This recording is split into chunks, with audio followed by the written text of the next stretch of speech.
When the COVID-19 pandemic shut down the economy, one of the first things on everyone's mind was jobs, jobs, jobs. That's what it's about.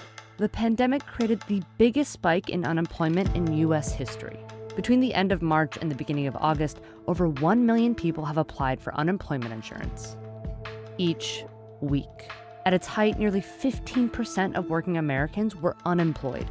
Because of the massive influx, millions of people reported their unemployment benefits, which they have paid taxes towards for years, were delayed or never came at all. In total, over 50 million Americans filed for unemployment insurance since the pandemic-implemented shutdown began.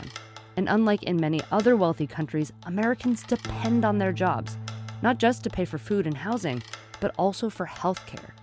And that has meant that millions have lost their jobs, their incomes, and their health insurance during a public health emergency. No doubt, the COVID pandemic laid bare the critical role of our unemployment system, as well as its flaws. Each generation has felt the weight of the pandemic in their own way, but young workers have likely been impacted most of all. Millennials, who are currently between the ages of 24 and 38, are often said to be the most overworked and underpaid generation.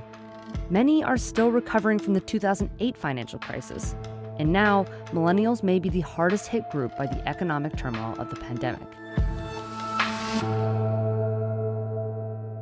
Luckily for me, my friend offered for me to stay with him for free, so I don't have to worry about rent. What I'm experienced to do no longer pertains to the world that we're living in right now. The opportunities are not there as much as before. Unemployment rates have hovered around 4 to 5% over the past 5 years.